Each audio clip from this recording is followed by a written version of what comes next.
안녕하세요. 성경이 우리 삶에 조금 더 가까이 그리고 쉽고 재미있게 다가오는 시간인 소문난 성경교실과 함께하는 장찬영 목사입니다.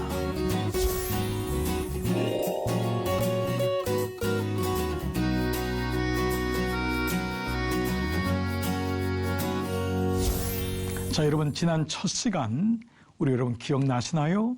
우리 상처는 별이 되어라고 하는 룻기 전체의 말씀은 불과 4장과 85절에 불과하지만 오늘 이 말씀을 통해 우리는 첫 번째 시간 남았더라 라는 말씀의 주제를 가지고 나누었습니다. 엘리멜렉이라고 하는 남편 한 가장이 그 베들레헴의 흉년이 들자 그는 모압 땅으로 그만 이주하게 됩니다. 처음에는 잠시 머무르려고 했는데 가서 아예 살게 됩니다. 그런 가운데 두 아들 말론과 기론이 죽습니다. 말론은 병약하다, 기론은 끝내다. 정말 그의 이름들처럼 그렇게 병들었고 그렇게 끝났습니다. 그리고 그곳에서 두 아들은 2명의 아내를 두었는데 둘 다 모압 여인이었습니다. 자, 남은 사람은 누구였죠? 바로 나옴입니다. 이 나옴이 혼자 남았습니다. 누구랑 남았죠? 바로 두 자부 며느리와 함께 남았습니다. 그러나 여기에 오늘 룻기의 주제가 있습니다. 우리 모두는 죽었더라 라고 끝났는데 하나님은 남았더라 라고 말씀하십니다. 희망이 보이십니까? 자, 오늘 두 번째 시간, 오늘은 바로 듣고 일어서고 돌아가다 라는 말씀으로 오늘 두 번째 시간을 갖도록 하겠습니다.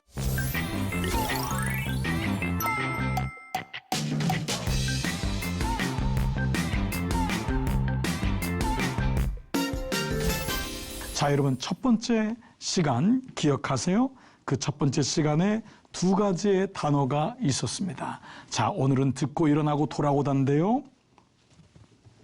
바로 사사시대, 두 번째는 흉년이라는 것입니다.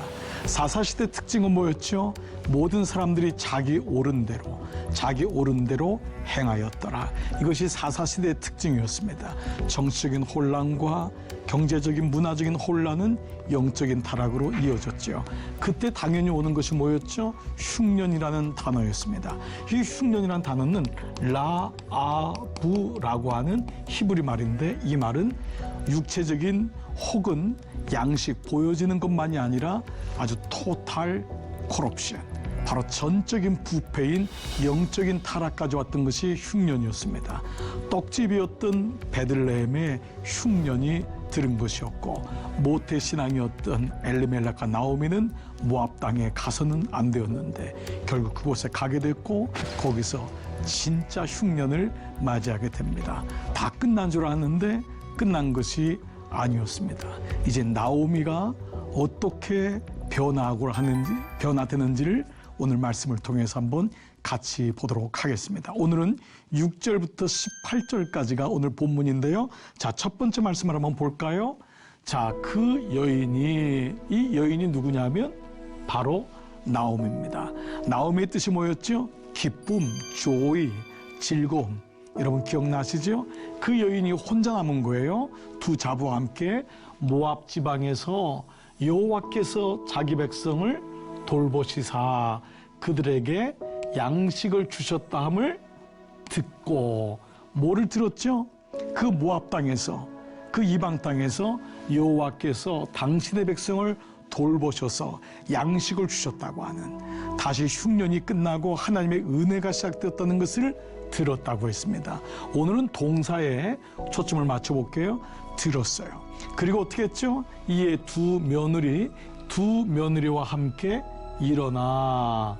자, 두 번째 단어 동사가 일어나라는 동사고요. 세 번째, 그들이 모압 지방에서 돌아오다. 세 번째 단어가 시작되고 있습니다. 자, 오늘은요, 이 세 동사를 가지고 드디어 나오미가 어떻게 변화가 되고 있는지를 들어보도록 하겠습니다. 자, 그렇다면 이 두 번째가 바로 뭐냐 하면 나오미의 변화입니다. 흉년을 통과한, 그래서 여러분, 고난이 내게 유익이라. 하나님이 고난을 줄 때는 와임이 왜 나에게? 우리 대부분 이렇잖아요. 여러분 어떠세요? 고난이 오면 싫지요. 저도 마찬가지입니다. 목사인데도 이만큼 목했는데도 고난이 오거나 성도들의 고난받는 소식을 들으면 너무 힘들어요. 그런데 어느 날 말씀을 통해 다시 알게 되죠. 그렇구나. 광야인데 광야에서는 고난을 피할 길이 없거든요. 광야 그 자체는 우리 삶은 사실은 고난의 연속이라 할 수 있어요. 그런데 이 고난을 맞이하는 것이 와임이 왜 나에게가 아니라 와이남미, 왜 나는 아닐까요? 왜 나에게는 고난이 피해갈까요? 사실 예수님도 세상에서 너희가 고난을 피해간다고 하는 약속을 주신 적은 없습니다. 너희가 담대하라. 나도 세상을 이겨오노라. 예수님 처음 공생애를 시작할 때 광야로 들어가시잖아요. 근데 그 앞에 보니까 성령께서 인도하셨다고 했습니다. 오늘 이 시간도 고난 가운데 있는 우리 교우들이 계십니까? 여러분, 하나님이 여러분을 사랑하지 않기 때문이 아닙니다. 때로는 성령께서 우리를 친히 고난으로 인도하시기도 합니다. 그리고 고난을 통과하게끔 하십니다. 그래서 오늘 두 번째 말씀이 뭐냐 하면 흉년을 통과했을 때 나오미의 삶의 변화가 일어나는 것을 보게 됩니다. 오늘도 하나님께서는 우리의 고난을 통해 우리의 삶의 하나님께로, 우리의 삶에 어떤 변화가 일어나기를 원하시는지를 말씀하고 있죠. 자, 우리 이런 맥락에서 한번 계속해서 볼게요. 자, 첫 번째 묵상 훈련이라는 것은 뭐냐 하면 듣는 거예요. 그가 들었다고 했어요. 그렇죠. 나오미가 하나님께서 이스라엘 땅에 베들레헴에 양식을 주셨다함을 듣고라는 것입니다. 저는 여러분에게 첫 번째 이 묵상 훈련이라는 것이 얼마나 소중한지를 우리는 특별히 룻기 말씀을 통해 보게 됩니다. 여러분, 우리가 첫 번째 믿음은 뭐죠? 들음에서 시작되는 것이죠. 그것은 묵상 훈련입니다. 묵상 훈련은 먼저 하나님의 음성을 듣는 것입니다. 하루의 첫 시간을 주님 내게 말씀하시옵소서. 사실 나오미는 기도 없이 모압 땅으로 갔습니다.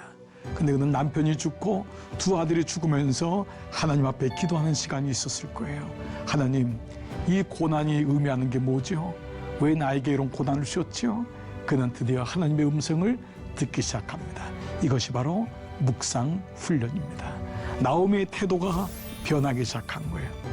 하나님, 이 과정을 통해 나에게 무엇을 말씀하시는지 내가 듣기를 원합니다.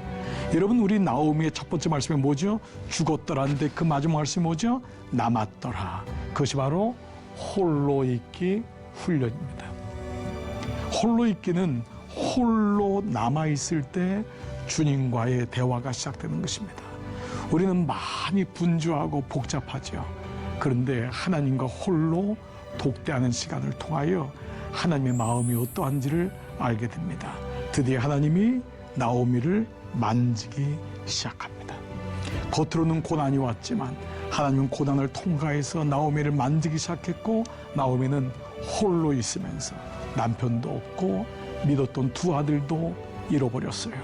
그런데 그때 하나님은 나오미와 함께 하시고 나오미는 홀로 있기를 통과하게 됩니다. 자, 이제 이런 가운데 우리는 나오미의 기도를 통해서 알게 되는 것이 있습니다.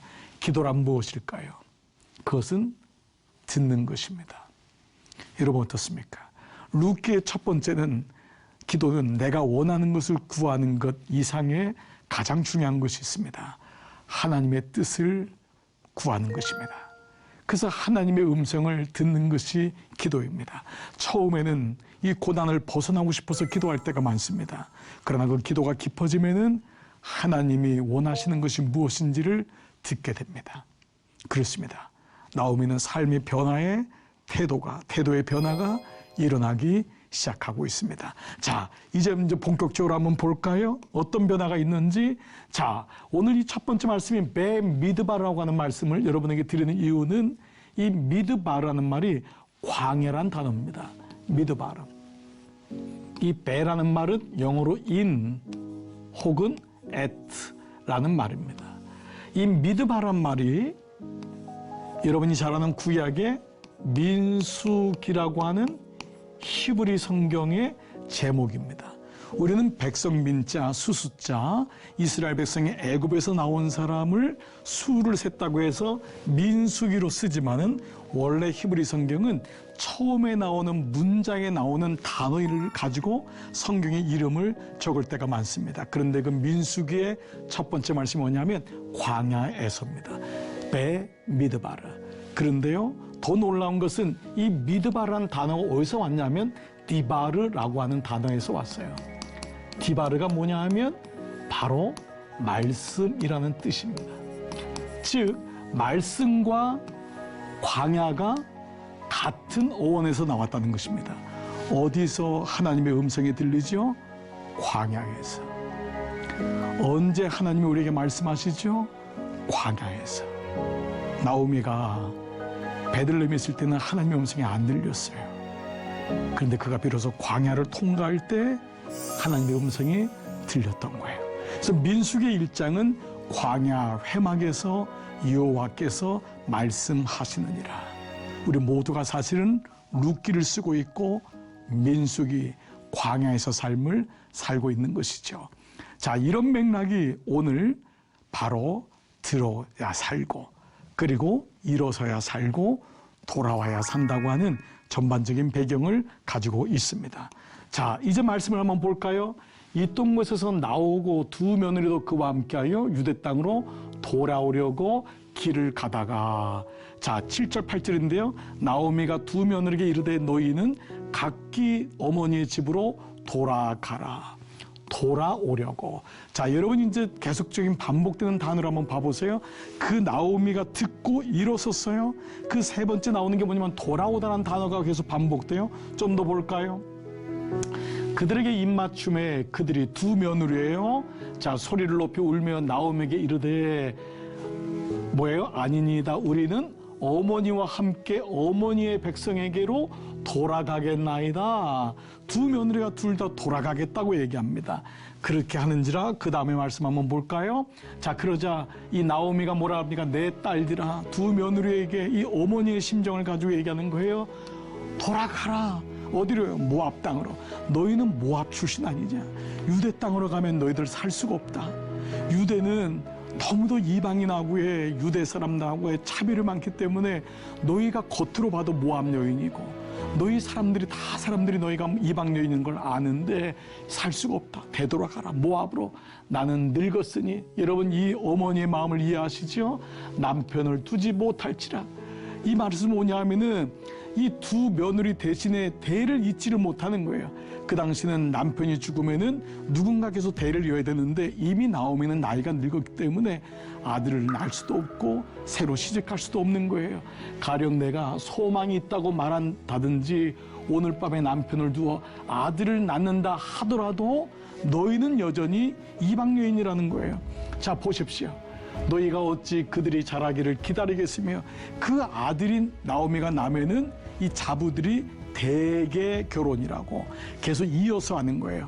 첫 번째 아들이 죽으면은 둘째 며느리가, 둘째 아들이 죽으면 또 며느리가. 여러분 이해되시죠? 그것이 바로 대개 결혼이라고 하는 것이 유대 땅에는 계속 이어왔던 거잖아요. 어찌 남편 없이 지내겠다고 결심하겠느냐? 내 딸들아, 그렇지 아니하니라. 여호와의 손이 나를 치셨으므로 나는 너희로 말미암아 더욱 마음이 아프도다 하매. 자, 이 과정 여러분 이해되시죠? 그런데 놀라운 말씀이 하나 있어요. 바로 이 단어입니다. 지금 뭐라 그러죠? 나오미가 너희는 모압 땅으로 돌아가라. 이 단어가 슈브라는 단어인데 이 단어가 룻기를 끌고 가는 단어입니다. 첫 번째 일과에서는 사사, 시대, 그리고 흉년, 라하부. 두 번째 단어는 슈브라고 하는 단어입니다. 처음에는 히브리어가 좀 어색하고 어려울지만 몇 가지 단어들을 가지고 있으면 성경을 이해하는데 여러분 도움이 될 것입니다. 자, 슈브는 돌아가다인데요. 놀랍게도 자, 나오미는 너희는 모압 땅으로 돌아가라. 두 며느리가 뭐라 그러죠? 어머니, 저희는 어머니와 함께 유대 땅으로 돌아갈 거예요. 이 슈브란 단어가 몇 번이 나오면 1장 전체에 10번이 나와요. 근데 놀라운 사실은요, 5번은 모압으로 돌아가고 5번은 베들레헴으로 돌아가고. 자, 이럴 때 어떻게 해야 되나요? 그래서 우리가 이때를 가리켜서 이런 말을 씁니다. 바로 헤세드 에로의 초청. 하나님이 우리에게를 초청하시는 거예요. 헤세드는 첫 번째 하나님의 궁휼하심이잖아요. 하나님의 일하심이잖아요. 룻기의 말씀 뭐냐면 5대 5인 거예요. 우리가 이것이 선택의 기로에 섰다고 하잖아요. 그 가운데 하나님이 초청하십니다. 너는 어디로 가겠느냐? 오늘 우리에게도 똑같은 말씀이에요. 너는 모압으로 가겠느냐? 아니면은 베들레헴으로 가겠느냐? 자, 이것이 세 C로 등장하는 단어인데요. 바로 이것입니다. 바로 첫 번째는 초이스라는 단어입니다. 선택이라는 단어가 초이스잖아요. 이 초이스가 왜 세 C로 시작하느냐? 자, 첫 번째 뭐냐면 chance. 하나님 우리 모두에게 기회를 주십니다. 어떤 분이 이러더라고요. 목사님, 저에게는 하나님이 기회를 안 준 것 같아요. 아닙니다. 하나님이 모든 사람에게 차별이 없이 기회를 주십니다. 여러분 잘 말씀을 들어보세요. 왜 나에겐 이런 게 없어요? 아닙니다. 그게 없을 뿐더러 하나님이 다른 것을 주셨어요. 모든 사람에게 하나님이 기회를 주십니다.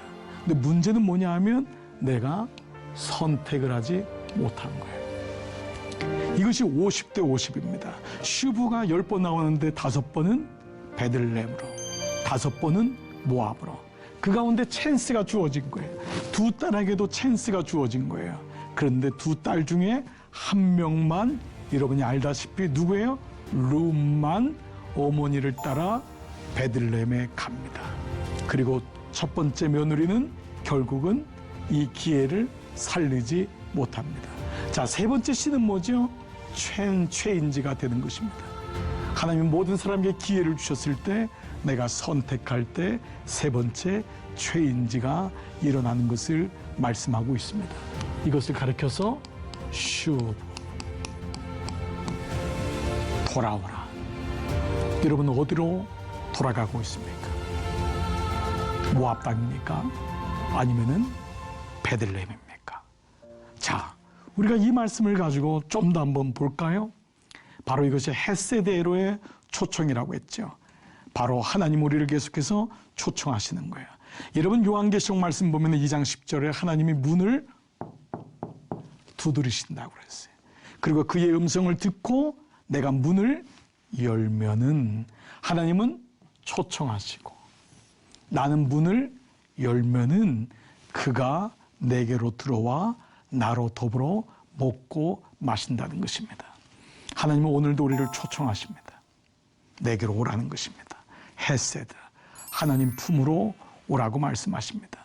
저는 오늘 이 성경 교실도 그런 의미가 아닐까. 이 C채널을 통하여 하나님 우리를 초청하십니다. 그 말씀을 듣기를 원하십니다. 하나님은 말씀하시기 때문에. 네, 베 미드바르, 광야에서, 그러나 그 말씀이 디바르, 말씀하시는 거거든요. 고난이 고난이라고 끝나지 않습니다. 여러분 몸이 너무 아프십니까?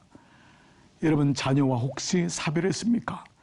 여러분 삶에 원하지 않는 아픔이 있습니까? 그러나 그 시간에 주님이 우리를 초청하십니다. 그럴 때 내가 할 것이 있어요. 두 번째 C, 뭐죠? 초이스, 선택한다는 것입니다. 우리가 비록 완벽하게 선택 못할지라도 2%의 선택이 48%를 만들고 52%를 만듭니다. 2%인데 52쪽으로 기우는 것입니다. 저는 가끔 우리가 완벽하게 선택을 못할지라도 하나님께로 무게중심을 잡으면 저는 이걸 축이라고 말씀드리고 싶어요. 말씀의 축으로 두면 그때 52%가 되더라고요. 2% 차이인데 이것을 가리켜서 2% 차이라고 하잖아요. 여러분 온전하지 못해도 하나님께로 한 발자국을 내딛는 거예요. 그리고 하나님을 바라보는 거예요. 그때 하나님이 우리를 이끌어 가시는 것을 경험하게 되지요. 자, 그렇다면 오늘 우리는 이 말씀에서 하나님이 어떻게 일하시는지를 보겠습니다. 1장 6절 보면은 그 여인이 모압 지방에서 여호와께서 자기 백성을 돌보시사 그들에게 양식을 주셨다함을 들었잖아요. 뭐를 듣냐가 중요해요. 이것이 바로 복음입니다. 복음이란 뭐죠? 굿 뉴스잖아요. 이 세상에 수많은 뉴스가 있지만 굿 뉴스는 뭐예요? 하나님이 나를 살리신다. 하나님이 나의 주인 되신다. 그때는 다 각기 백성들이 자기 소견대로 살았는데 룻은 드디어 나오미는 뭐예요? 좋은 소식을 들은 거예요. 여호와께서 이 여호와께서가 주어가 된 거예요. 그동안 그는 여호와는 자기의 목적이 아닌 주어가 아니었어요. 자기의 행복을 위해서 여호와를 이용했다는 것이 더 옳을지 몰라요. 우린 이것을 가르쳐서 기복이라고 하는 거예요. 진짜 믿음은 뭐냐면 주어 찾기인 거예요. 여호와께서 돌보시는구나. 나의 행복을 위해서 하나님께 기도하고 주님 이것을 주세요라고 기도했던 그 나오미의 기도가 홀로의 길을 통과하고 나오미의 기도가 묵상을 하면서 여호와가 주어가 되는 순간인 거예요. 그 여호와께서 말씀하시는구나. 그 여호와께서 나를 돌보시는구나 라고 하는 하나님의 음성을 듣게 됩니다. 여러분 이것이 나오미가 들었던 하나님의 음성입니다. 그런데요 놀라운 게 있어요. 이 돌보시다가 뭔지 아세요? 바카드라는 단어인데요. 이 단어는 뭐냐면 마음을 헤아리다라는 거예요. 하나님이 나오미의 마음을 헤아리고 있었던 거예요. 얼마나 아팠을지, 얼마나 힘들었을지. 남편을 잃는다는 것은 다 잃는 거예요. 거기다가 두 아들까지 잃는 거는 아무것도 남는 게 없는 거예요. 그 과정에서 얼마나 힘들었을지. 그리고 두 딸 같은 며느리에게 돌아가라. 돌아가라. 내가 나이가 너무 늙었다. 너를 위해서 아들을 낳아줄 수 없어. 그러한 고백을 하는 이 나오미의 마음속에 하나님께서 그의 백성을 돌보셨다라고 하는 이 말씀이 생각이 난 거예요. 돌봤다라는 것은 마음을 헤아리다. 마음을 헤아리다. 이 말씀이 나와 있는 이 바카드가요. 어디 나와 있냐면요. 여러분이 잘 아는 아브라함에 대한 말씀에 나와 있어요. 여호와께서 말씀하신 대로 사라를 돌보셨고 사라는 아브라함의 아내였잖아요. 그러니까 아내인데도 나이가 너무 많이 들었는데 아이가 없잖아요. 얼마나 힘들겠어요. 언약을 붙잡아야 되는 것인지 현실을 붙잡아야 되는 것인지 그 중간에 있는 거예요. 2%의 선택을 해야 되는 거예요. 하나님이 기회에 대한 말씀을 주시지만은 사실 실제는 너무 어려운 거예요. 근데 그때 사라를 돌보셨다는 것을 알았어요. 여호와께서 말씀하신 대로 사라에게 행하셨으므로 사라가 붙잡았던 것은 뭐죠? 여호와께서 나의 마음을 헤아리셨다라고 하는 그 언약을 붙잡았던 거예요. 사랑하는 여러분, 오늘도 우리는 광야 속에서 언약을 붙잡는다고 하잖아요. 저는 제가 일전에 한번 이런 글을 한번 쓰면서 교류가 나눈 적이 있는데 항복이라고 쓰고 행복이라고 읽는다. 내가 주님께 항복이라고 쓰지만 행복이 그때 오는 거예요. 내가 이기려고 하면 안 되거든요. 하나님의 음성을 듣는 거거든요. 사실 나오미도 행복하려고 모압 땅에 갔잖아요. 근데 거기서 항복이란 삶을 배우게 되죠. 저는 오히려 이것을 오늘 이 말씀으로 한다면 광야로 쓰고 언약이라 읽는다. 하나님이 우리를 헤아리신다. 그 약속을 붙잡는 것입니다. 오늘 두 번째 시간 여러분 어떻습니까? 오늘은 첫 번째 듣다. 그리고 일어서다. 그리고 슈브 하나님께로 돌아가는 말씀까지 이어지고 있습니다. 첫 번째 시간이 남았더라. 오늘은 여러분 말씀을 들었습니까? 들으면은 일어설 수 있습니다. 일었으면은 슈브. 때로는 어디로 가야 될지 모르지만 2%만 주님 앞에 순종해 보십시오. 놀랍게도 50이 돼 48이 되어 주님께로 기울어질 수 있습니다. 넘어져도 주님께로 넘어지라고 하는 말씀 여러분 아시죠? 그 마음 가지고 주님이 나의 마음을 박하듯 헤아리고 있습니다. 그러면 나도 주님의 마음을 헤아릴 수 있습니다. 오늘 우리 성경교실 애청자 여러분을 주님의 이름으로 축복합니다. 두 번째 시간 여러분 유익한 시간이 되셨나요? 오늘 수업은 유튜브 영상으로도 올려지니까요. 궁금한 내용은 꼭 다시 한번 보시면서 룻기의 말씀을 또한 묵상하신다면 여러분에게 큰 도움이 되리라 믿습니다. 자, 이제 다음 주는 드디어 룻이 등장하면서 나오미의 이 말씀 속에 슈브로 가게 됩니다. 여러분 다음 한 주도 기대하시고 이번 한 주 행복한 시간 되시기를 기도하겠습니다. 오늘 성경교실 여러분과 함께해서 너무 감사했습니다. 한 주간 동안 평안하십시오. 안녕히 계세요.